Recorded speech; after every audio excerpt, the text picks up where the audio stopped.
जय Shivray. Blogger तेजूच्या channel मध्ये गडकोट मोहिमांमध्ये आणि स्पेशली मान्सून ट्रेक मध्ये तुम्हा सगळ्यांचं पुन्हा एकदा नव्याने स्वागत. तर आजची आपली मोहीम आली आहे नाशिकला, नाशिक इगतपुरीला, त्रिंगलवाडी फोर्टला.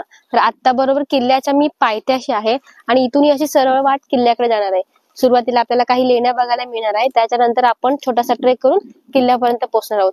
इथे बाजूला गाडीची पार्किंग आहे. किल्ल्यापर्यंत कसं यायचं ते आपण पुढे पाहणारच आहोत, पण किल्ल्यापाशी आल्यानंतर आपण कसं जायचं आहे ते बघूयात. इथे बघा ही छोटीशी वाट आहे. त्या छोट्याशा वाटेने आपल्याला सरळ पुढे जायचं. या बाजूला इकडे बघा गाव आहे.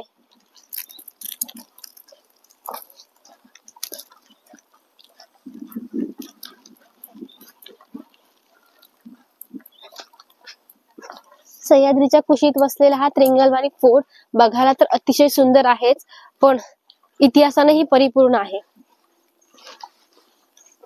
तर आपल्या आजच्या व्हिडिओ मध्ये आपण या किल्ल्याची पूर्ण सैर करणार आहोत. किल्ला कसा आहे ते जाणून घेणार आहोत आणि किल्ल्यापर्यंत पोहोचायचं कसं आहे किंवा किल्ल्यापर्यंत आपल्याला काय माहिती बघायला मिळणार आहे हे सगळं आपल्या आजच्या व्हिडिओच्या माध्यमातून जाणून घेणार आहोत. तर चला मग सुरुवात करूया आपल्या ह्या आजच्या ऐतिहासिक अशा व्हिडिओला.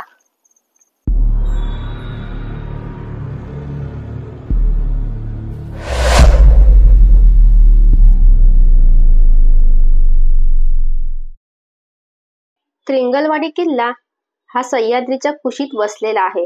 त्यामुळे असे छोटे छोटे व्हाळ, रानवाटा आपल्याला पार करत जायचं आहे. शूजला जराही ओले न होऊ देता मी व्हाळ पार केला, कारण ट्रेकच्या सुरुवातीला जर आपले शूज ओले राहिले तर संपूर्ण ट्रेक पूर्ण होईपर्यंत आपल्याला त्याचा ओलावा जाणवतो. या समोर दिसणाऱ्या पायवाटेने आपल्याला किल्ल्यापर्यंत पोहोचायचे आहे.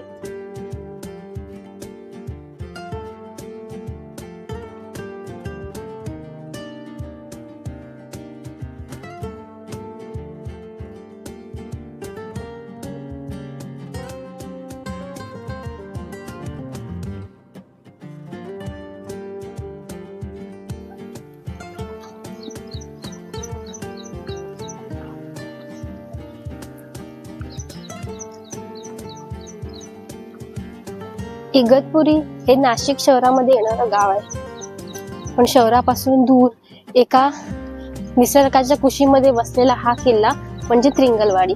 आणि या किल्ल्याकडे जाणारी वाटही अशीच निसर्गाने परिपूर्ण आहे.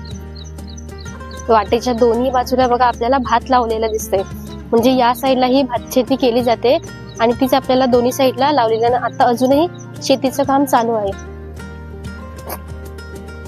याच वाटेने आपल्याला सरळ पुढे जायचं आहे आणि अगदी 150 ते 200 पावलांवरती आपल्याला काही लेण्या बघायला मिळणार आहेत.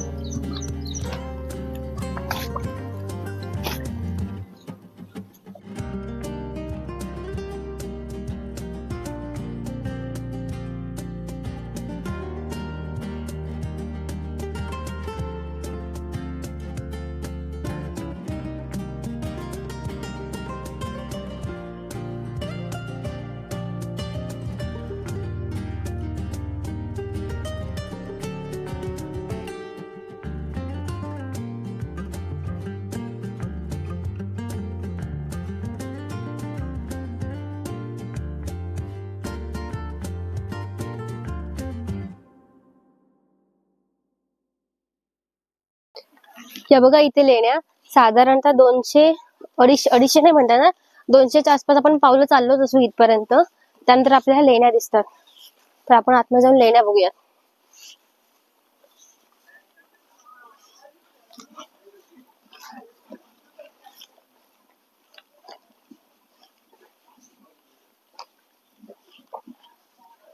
तर आता बघा इथे ज्या ठिकाणी मी उभे आहे हा आहे त्यावेळेचा सभा मंडप. म्हणजे या लेण्या 10व्या शतकातल्या आहेत. तर त्यावेळीचा हा सभा मंडप. त्यानंतर समोर आपल्याला दिसणार आहे ती ओसरी आणि त्यानंतर आतमध्ये गाभारा. आता आपल्याला आतमध्ये जायचंय, कारण आतमध्ये अशा वेगवेगळ्या कलाकृती आपल्याला बघायला मिळणार जे 10व्या शतकापासून आहेत आणि त्या आजही आपल्याला इथे सुस्थितीमध्ये पाहायला मिळतात. आणि या इथून वरती जर आपण गेलो इकडे तर किल्ल्याकडे जाणारी वाट आहे, पण आपण आधी आतमध्ये लेण्या बघून येऊयात.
तर बघा, आपण ह्या लेण्या पाहिल्या आणि ह्या लेण्या पाहिल्यानंतर सरळ आपल्याला या बाजूने वर जायचंय.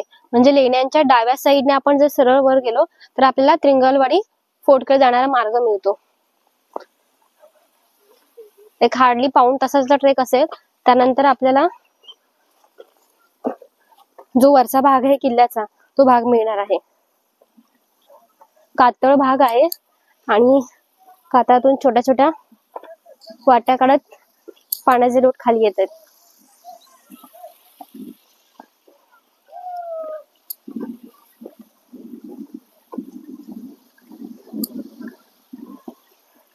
खूप छान क्लायमेट झालं हे आत्ताच, कारण नुकताच पाऊस लागून गेला आणि पुन्हा परतचा पाऊस येणार आहे. आणि तो सुटलेला गार वारा आणि सह्याद्रीची ऊब ती तर वेगळीच असते.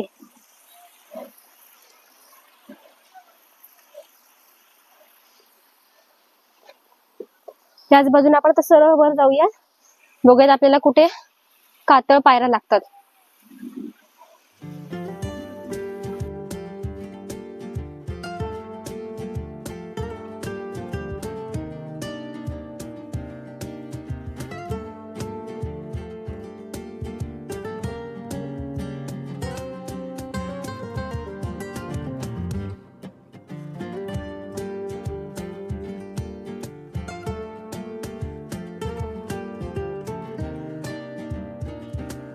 इगतपुरी रेल्वे स्टेशन हे पब्लिक ट्रान्सपोर्टसाठी एक उत्तम पर्याय आहे, कारण इगतपुरी रेल्वे स्थानकापासून 8 ते 9 किलोमीटर अंतरावरच त्रिंगलवाडी किल्ला आहे.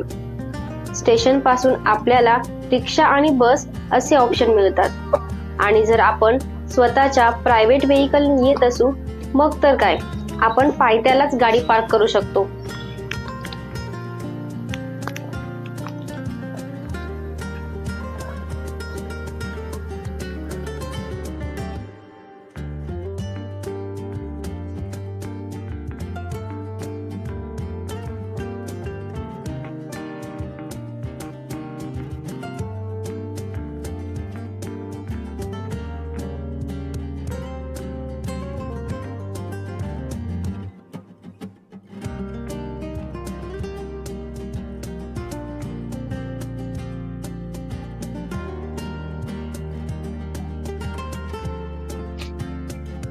तीन 3238 फूट उंचीवर असलेला हा त्रिंगलवाडी किल्ला प्रत्येक ट्रेकर्सला स्वतःकडे आकर्षित करतो. ते याच पायऱ्यांमुळे, ज्याला 52 पायरी म्हणून आपण ओळखतो. 52 हा आकडा जरी खूप छोटासा वाटला तरी तो तितकाच थरारक आहे हे कळतं प्रत्यक्षात पायरी चढताना. आणि याची पहिली पायरीच ही अशी आहे की पुढे जायचं कसं याच प्रश्नाचं उत्तर मिळत नाही. माझा हा छोटा प्रयत्न मी तुमच्यापर्यंत पोहोचवत आहे, जेणेकरून जेव्हा तुम्ही इथे याल, इथे येण्याचा प्लॅन कराल, तेव्हा इथली पूर्ण माहिती तर तुमच्याकडे असेलच, पण इथे असणारी सद्यस्थिती तुमच्या लक्षात येईल. याचसाठीचा हा माझा प्रयत्न.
ते 6 फूट उंचीची मूर्ती आहे ही हनुमानाची. इथून जर आपण डाव्या साईडला पाहिलं तर इथे आहे महादरवाजा.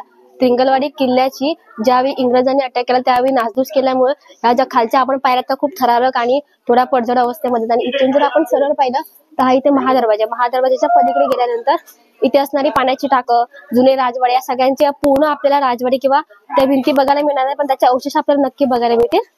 इथून बघा ही अशा प्रकारची वाट, आपण ज्या 52 पायऱ्या, त्या 52 पायऱ्या चढून आपण वरती आलोय.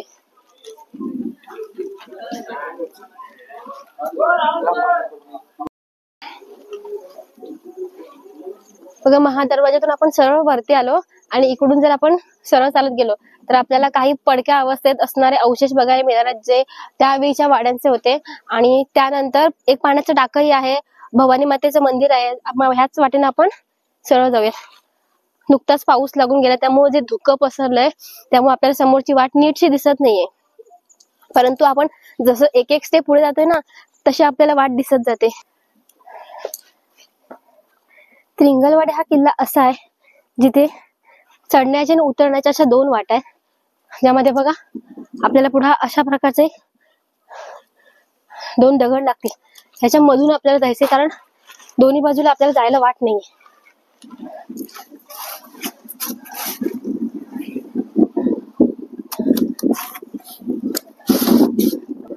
आपल्याला बाहेर जाण्यासाठी हा एकच ऑप्शन आहे इकडून.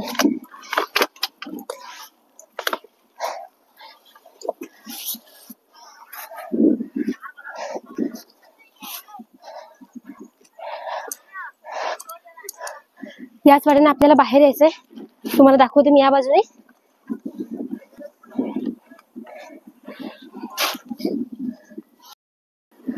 या 3 दगडाच्या आजूमध्ये गॅप आहे. या 3 दगडाच्या गॅप मधून आपण जेव्हा बाहेर येतो तेव्हा आपल्याला परतीची वाट सापडते. आणि याच वाटेकडे आपल्याला जे काही किल्ल्यावरचे अवशेष आहेत सद्यस्थितीमध्ये ते बघायला मिळतात. जर तुम्ही इथपर्यंत येऊन हा जर पॅच पाहिला तिथला आणि पुन्हा मागे गेला तर तुम्हाला ज्या वाटेने तुम्ही आला आहात त्याच वाटेने परत माघारी जावं लागतं.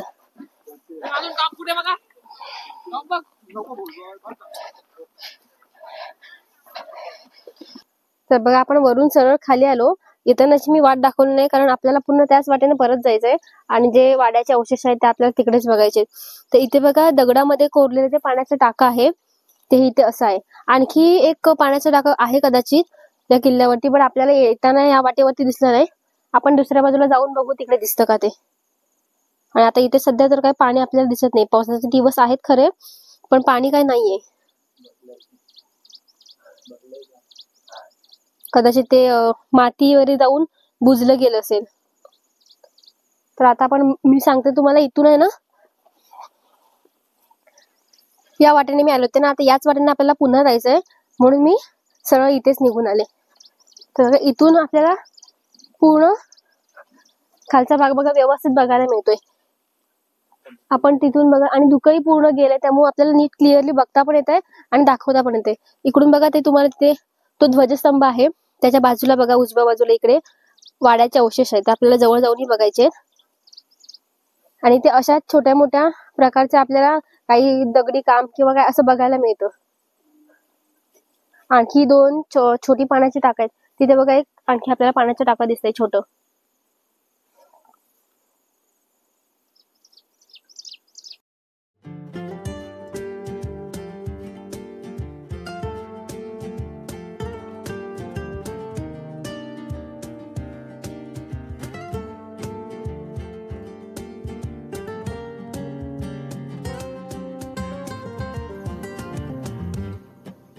खूपच छोटा असा हा किल्ला आहे. एका तासाचा फक्त ट्रेक आहे.